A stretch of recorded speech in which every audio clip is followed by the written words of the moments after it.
Halo teman-teman, selamat datang di channel Pucin Novel Audio. Jangan lupa subscribe ya. Terima kasih.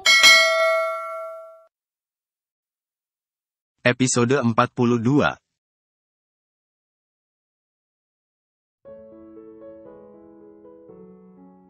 Pria itu menjadi pongah alias ompong tengah. Enggak ada ganteng apalagi kerennya layaknya di foto yang selama 1 bulan ini, rutin Fajar kirimkan kepadanya layaknya model bahkan artis andal. Ya ampun, Mas Fajar, tampangmu yang sekarang beneran mengerikan. Mungkin ini azab buat pria pengobrol tampang sama janji sekelas kamu kali ya. Enggak lagi deh, percaya sama tuti gigelo macam kamu, ucap Widi sambil berdiri. Tetap ya, kamu wajib balikin uang aku dalam waktu dekat. Pokoknya paling lambat seminggu. Kalau sampai molor waktunya, aku doyan tubuh kamu penuh panus sama kutil. Sumpah serapah sang adik barusan sukses membuat Arum menahan tawa, apalagi semua nasabah dan karyawan di sana tanpa terkecuali Pak Mukmin, juga sampai menahan tawa. Semuanya sampai lemas karenanya termasuk sopir Pasana. Hanya Pasana yang masih waras dan kerap mengingatkan Arum untuk rutin, amit.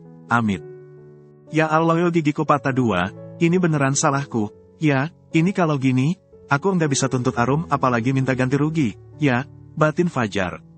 Dalam hatinya bahkan di kenyataan, Fajar merintih dan menangis.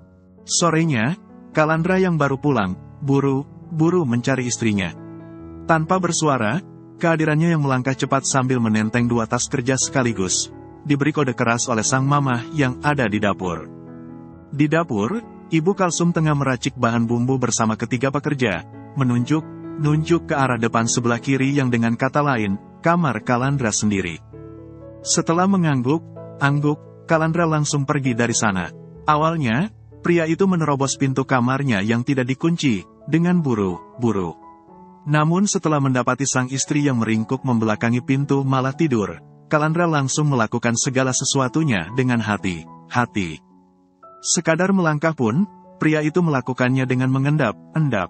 Dan setelah meletakkan kedua tas kerjanya di meja kerja, Kalandra sengaja menutup jendela berikut gorden yang membuat sorot cahaya matahari sore, nyaris mengenai wajah Arum.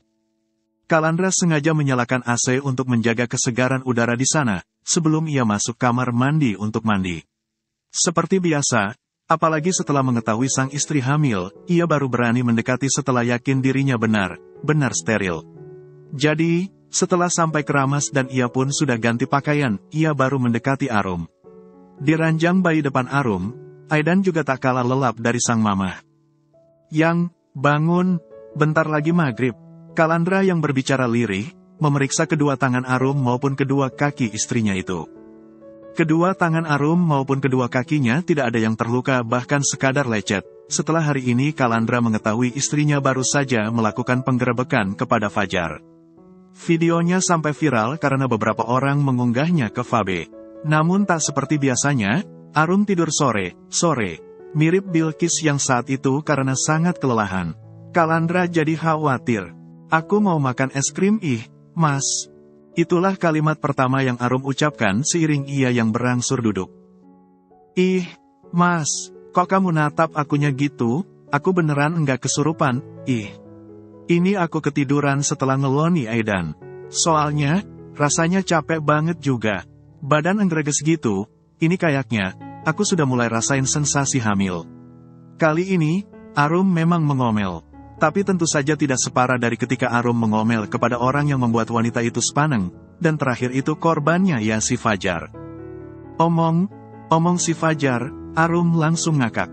Kalandra yang seolah tahu alasan sang istri tertawa, langsung membekap mulut istrinya menggunakan jemari tangan kanannya. Amit, yang. Iya, Mas, tapi ya gitu. Sudah, jangan dibahas. Sekarang jangan ingat saja. Yang penting sudah puas, kan, viral itu videonya.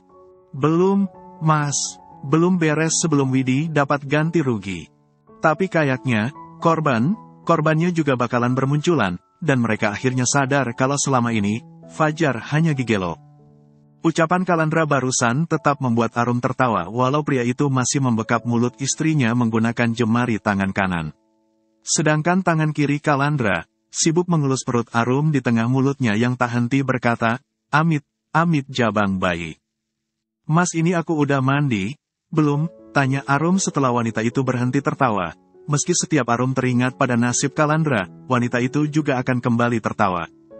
Ya enggak tahu, kan aku baru pulang. Aku godokin air buat kamu mandi lagi, mau? Balas Kalandra.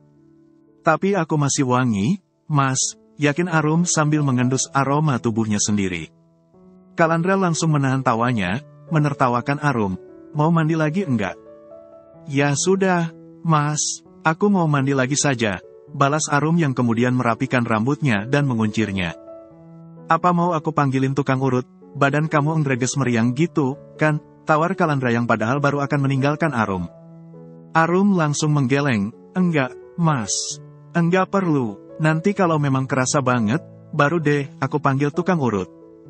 Ya sudah, nanti biar aku saja yang jadi tukang urut buat kamu, ucap Kalandra di sela kesibukannya menahan tawa. Nah, mending gitu saja, Mas, serga Arum bersemangat walau ia juga menjadi kembali menahan tawa. Soalnya jujur, kalau urut ke orang, meski sama perempuan, aku izin, Mas. Malu. Mendengar itu, Kalandra langsung terbelalak, menatap syok Arum, memang aku bukan orang. Ya, orang, dan Mas suami aku. Jadi ya walau masih malu, ya mending loh. Balas Arum. Kalandra yang kembali menahan tawanya kemudian berkata, oh iya, aku belum peluk kamu. Pantes rasanya masih berat banget. Kamu tahu, kan, kalau luka paling menyakitkan itu rindu. Walau tersipu, Arum tetap sibuk menahan tawa. Ia yang membiarkan Kalandra memeluknya malah berkata, luka paling menyakitkan itu nahan malu, Mas. Kayak kasus si Fajar, setelah dia histeris aku kejar, dia kepleset dan giginya patah 2. Jadi pongah. Jujur pas tahu videonya, aku ya langsung ngakak. Apalagi di videonya pun langsung pada ngakak. Tapi kalau ingat kamu hamil, aku langsung istighfar, yang balas Kalandra yang kemudian juga menjadi terbahak.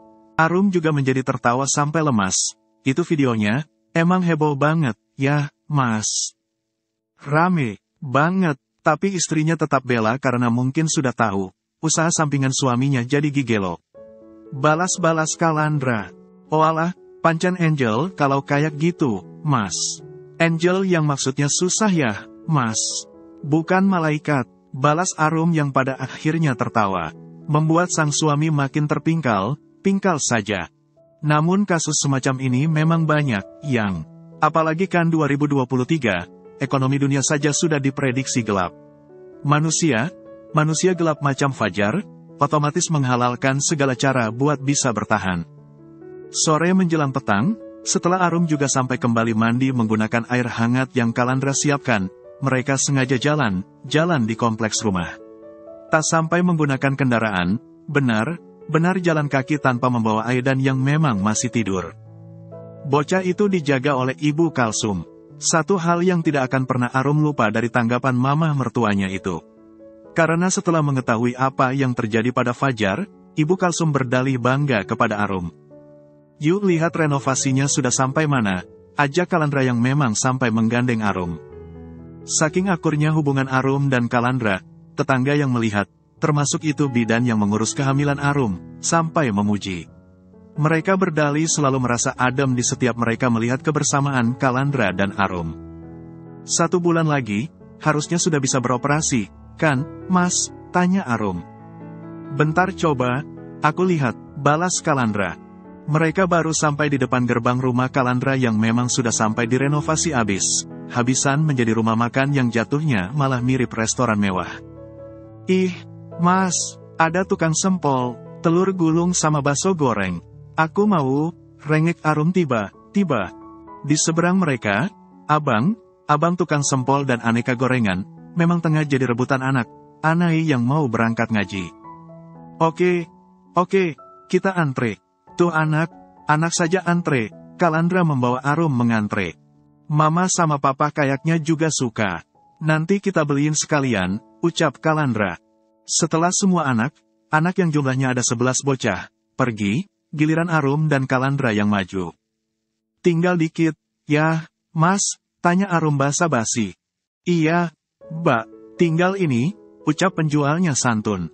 Suara lembut dari pria muda bertubuh gempal di hadapannya, membuat Arum terusik.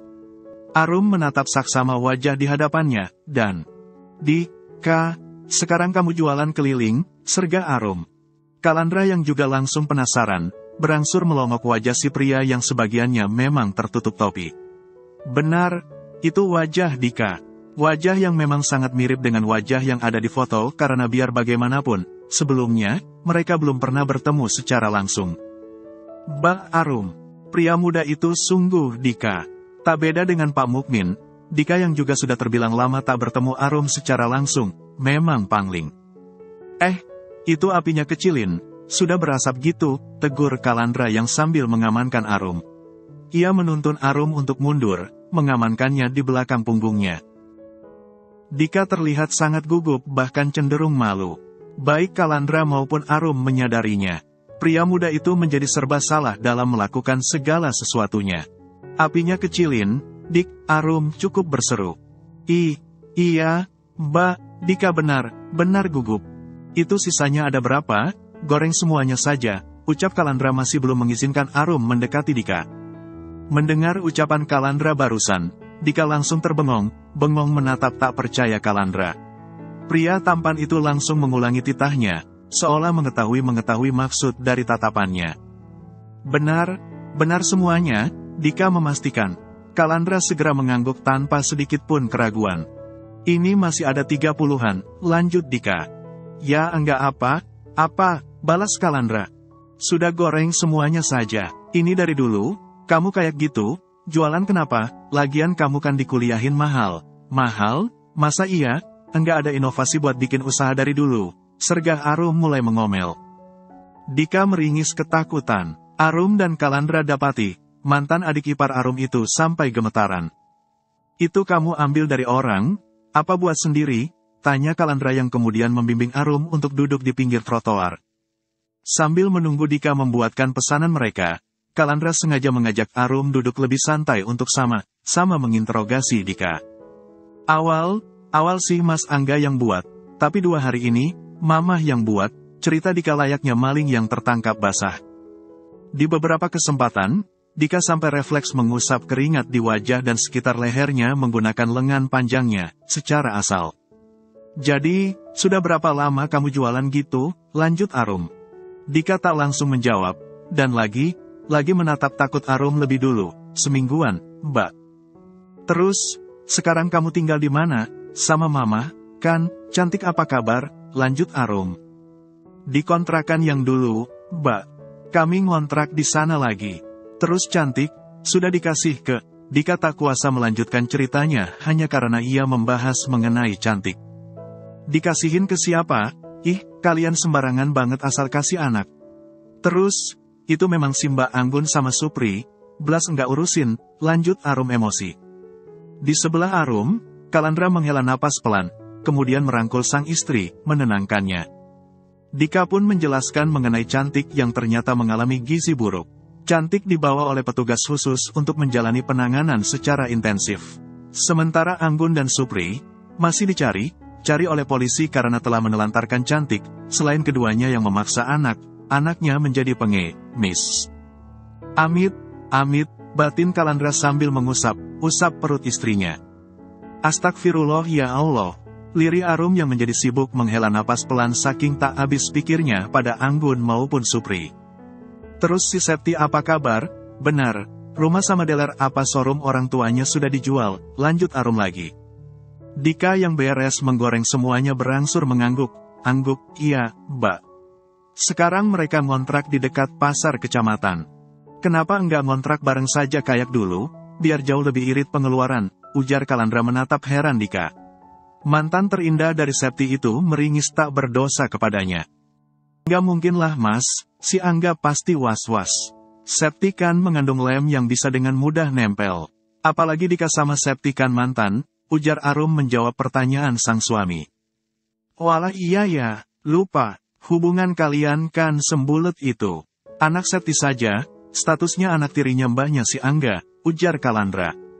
"Kalau aku sutradara, apa penulis, udah aku jadiin cerita suara hati suami, judulnya, Anak Istriku, Anak Tiri Kakak Perempuanku," jelas Arum. Dalam kurung, Beni telarang kakak ipar, yang sergah Kalandra mengoreksi ucapan sang istri. Arum cekikikan disusul juga oleh Kalandra. Dika yang baru melihat kekompakan pasangan di hadapannya menjadi ikut merasa adem. Jadi sekarang, si masmu, kerja apa? Lanjut Arum. Ya kayak gini juga, Mbak. Balas Dika menjadi jauh lebih bersemangat. Tanpa direncanakan, Arum dan Kalandra kompak mesem. Yang mana, di pikiran keduanya mendadak membayangkan kerukunan Septi dan Angga yang bahu-membahu menyiapkan aneka keperluan gorengan untuk jualan keliling. Namun, bayangan yang sampai membuat mereka senyum malah ditepis Dika. Si Septi tiap hari kerjaannya hanya marah, makan, sama tidur. Seserius itu hidupnya. Kalau kata Mas Angga sih, rutinitas Septi karena lagi belajaran mati, jelas Dika. Beban hidup seorang Kalandra langsung bertambah hanya karena mendengar kabar terbaru Septi yang malah tidak lebih baik dari sebelumnya. Sebenarnya yang bikin keluarga kalian hancur, ya kalian sendiri, loh. Dari setiap kebiasaan kalian, terus mengenai Septi, yang bawa dia ada di kehidupan kalian, kamu. Jadi, setelah semuanya terjadi, harusnya kamu jauh lebih mikir, ucap Arum yang juga menjadi merasa, beban hidupnya menjadi ikut bertambah setelah ia mendengar kabar terbaru Septi. Iya, Mbak, saya tahu. Dika menunduk menyesal. Satu lagi, Mbak. Ia menatap sungkan Arum, tapi kemudian sengaja meminta maaf. Uang yang Mbak kasih ke Mamak, kami pakai buat modal usaha ini.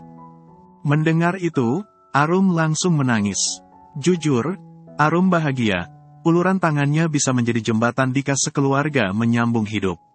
Namun di balik semua itu, sederet luka di masa lalu langsung membuat hati Arum tercabik. Mengenai ketidakadilan yang terus Arum terima dari Dika sekeluarga. Bismillah, aku ikhlas. Toh andai ketiga anakku selamat, bisa jadi mereka juga kena gizi buruk atau malah selalu diamuk oleh Anggun sekeluarga. Iya, aku percaya semua ini memang yang terbaik buat kami. Aku beneran percaya, indahnya anganku, semua yang Tuhan berikan bahkan itu luka, selalu menjadi yang terindah untuk setiap umatnya, batin Arum sambil menyeka sekitar matanya. Arum tak mau berlarut dalam kesedihan. Karena selain masa lalu termasuk anaknya jauh akan lebih baik jika ia kembali menghadapi hidup dengan semangat, menghabiskan waktu dengan kesedihan juga hanya akan membuat Arum rugi. Tentunya, Arum tak mau egois dan sengaja menjaga perasaan Kalandra sekeluarga. Hidup memang harus selalu berjalan apapun yang kita rasakan. Karena sekalipun di masa lalu kita sangat terluka, tidak menutup kemungkinan luka itu merupakan awal dari kebahagiaan kita. Tentunya, kita harus selalu menjadi lebih baik dari sebelumnya karena begitulah hakikatnya sebuah kehidupan. Terakhir, ini mengenai pentingnya menghargai termasuk memaafkan. Arum terisak pedih dan masih berusaha tegar. Kali ini, Arum menatap tegas Dika, sekalipun orang yang kamu lukai berdalih telah memaafkanmu, bukan berarti kamu hanya diam di titik yang sama apalagi sampai mengulangi kesalahan yang sama. Mulai sekarang, tolong jadi orang yang lebih berguna lagi. Kalaupun kamu enggak bisa berguna buat orang lain termasuk berguna untuk orang yang sudah sangat berkorban kepadamu, setidaknya kamu harus berguna buat diri kamu sendiri. Jangan terus-menerus jadi pemalas apalagi kamu ini laki. Arum mengakhiri ucapannya dengan mendengkus pasrah. Kemudian, tatapannya tertuju pada sempol, telur gulung, dan aneka gorengan semacamnya yang memang sedang digemari orang di sekitar sana. Kalandra membayar lebih kepada Dika. Awalnya Dika menolak, tapi Kalandra meminta Dika untuk menerima. Terlepas dari semuanya, Arum menjadi menyadari, selalu ada hikmah di setiap kisah yang ada dalam kehidupan ini.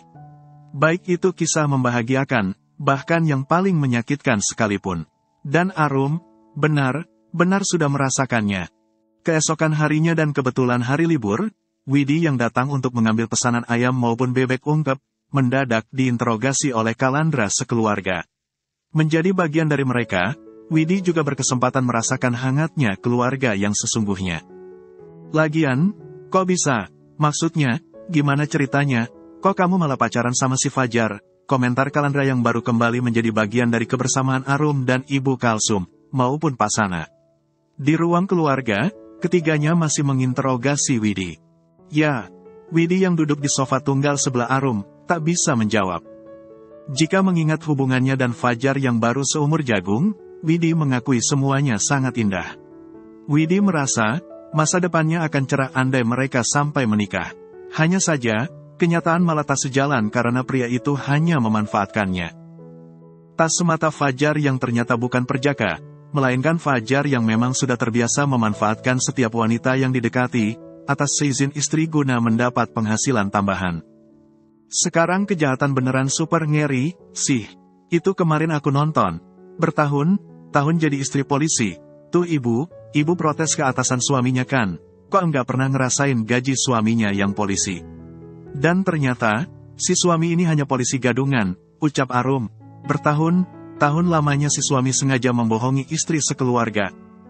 Kalandra yang mengemban Aidan karena bocah itu memang baru bangun dan awalnya tidur di kamar, langsung menatap sang istri penuh cinta. Senyum di wajahnya tak pernah surut jika itu untuk Arum, apalagi jika mereka sedang santai layaknya sekarang. Akhir ini, kamu makin update, yang pembawa berita saja kalah. Ya iyalah, kan mas yang ngajarin, balas Arum yang kemudian juga berkata, ini tadi malah lebih ngeri lagi.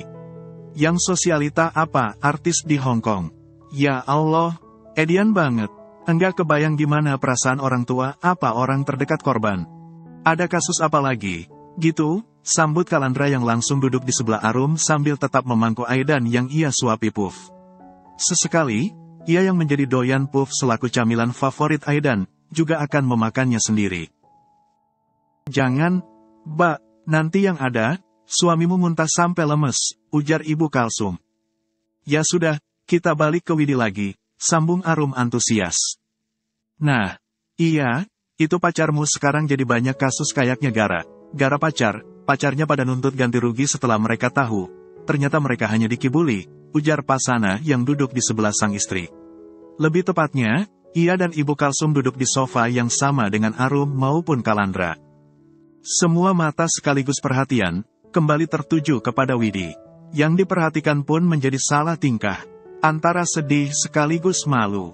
Jadi, awal mulanya bagaimana? Ucap Ibu Kalsum jauh lebih sabar. Ya, kan dari awal saja kenalnya, pas aku ke bank. Dia kerja di bank, terus pas lihat alamat di KTP aku, ternyata dia kenal Mbak Arum. Dia ngaku teman baiknya Mas Angga maupun Mbak Arum. Terus, dia sangat sopan, perhatian, ngaku perjaka juga. Ya sudah, semuanya beneran mengalir begitu saja, Bude. Beneran enggak ada tanda kalau dia jahat atau setidaknya berniat jahat ke aku, cerita Widi. Ibu Kalsum sudah langsung heboh, perjaka? Hahaha, anak saja ada di mana? Mana, kok ia ngakunya perjaka? Benar niat banget nih punya. Dan ternyata karena sudah jadi mata pencahariannya, ya pantas saja istrinya mendukung. Hasilnya saja berkali lipat lebih besar dari gaji dia di bank, keluh Widi yang kali ini mendengkus pasrah. Ibu Kalsum mengangguk prihatin kemudian meminta Widi untuk jauh lebih sabar sekaligus semangat. Kedepannya, buat pembelajaran saja. Enggak hanya buat Widi, tapi juga buat semuanya. Apalagi sekarang, yang namanya kejahatan enggak hanya dilakukan oleh mereka yang berpenampilan menakutkan saja. Karena yang rapi kayak Fajar juga saking banyaknya. Kan berawal dari modus, terus jadi fulus, ucap Pasana yang kemudian menatap Widi. Nyatanya, istrinya saja mengizinkan, kan? Widi mengangguk pasrah. Iya, Pak D. Beneran heran sumpah, kok ada orang kayak mereka. Menyimak itu, dalam hatinya Kalandra berkata, dulu saja kamu tega banget ke Arum hanya karena kamu merasa kesal sekaligus enggak terima bandingkan dengan Arum yang bagi tetangga kalian, jauh lebih baik dari kamu. Tapi yang semacam itu kayaknya juga sudah jadi hal biasa buat sebagian mereka yang pemalas dan memang enggak waras deh, ucap Arum. Itu dulu teman pasar aku yang jualan sayur juga jadi korban. Yang suaminya jadi mandor kuli bangunan dan terjerat cinta pemandu karaoke pas di Yogyakarta, lanjut Arum. Baru jadi mandor kuli bangunan sudah belagu. Ya, melayapnya ke karaokean, jabang bayi cakaget, ucap Ibu Kalsum sampai mengelus. Elus perut Arum kemudian juga sampai mengelus ubun Aidan.